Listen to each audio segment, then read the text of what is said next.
for safety. Then you're going to check that your door latch opens and closes properly. The door hinge is not excessively worn. The seal inside the door is not missing or damaged so that it won't leak when it rains. Also, that the mirror is securely attached to the door. On the fuel tank, you want to make sure it's not leaking. Look underneath, make sure you don't see any puddles. Check the cap that it's not leaking and the seal here is not missing or damaged. Take that off and show the examiner, and it is not leaking at any of the lines going to the tank or any of the wires going to the tank, and the wire is securely plugged in with no bare wire showing, no insulation dry rotted and flaking off. The tanks have to be secured in place by at least 2 metal straps, and the metal straps have to have these rubber spacers in place because there can be no metal on metal contact between the strap and the tank. And we also want to see where it's attached to the frame.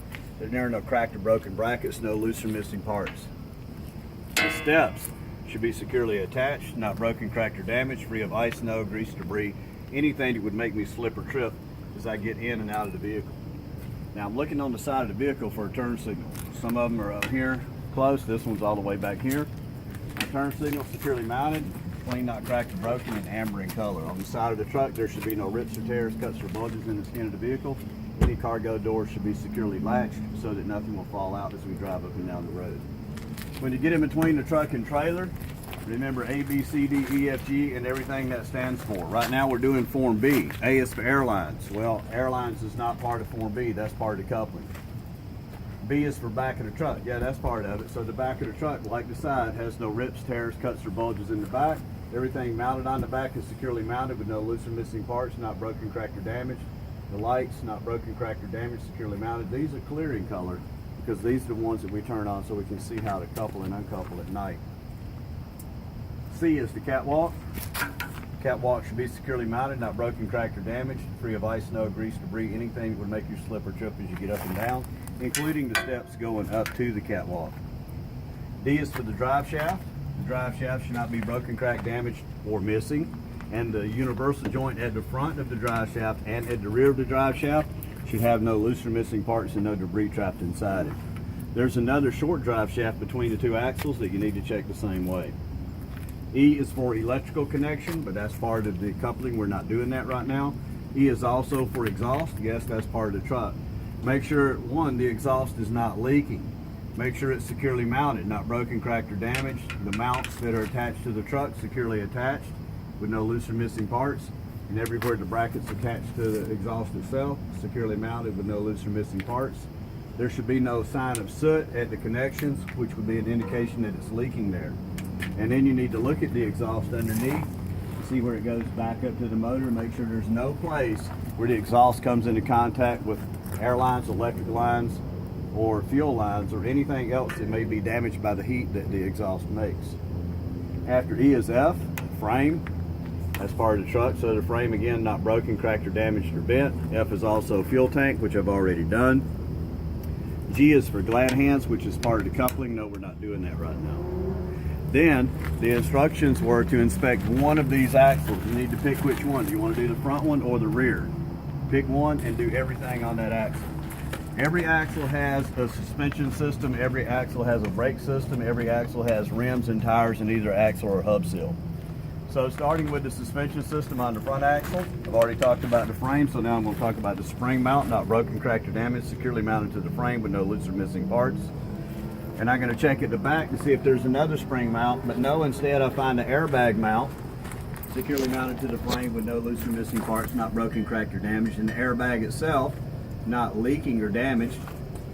I have a shock and a bracket attached to the frame. It's not broken, cracked, or damaged, securely mounted to the frame. The shock is secured at top and bottom with mounting bolts that are tight. The bushing at top and bottom should not be missing, should not be leaking, should not be cracked, and the shock itself should not be bent or cracked or leaking. The leaf spring should not be broken, cracked, or damaged, and is securely mounted to the spring mount in front and to the airbag in the back.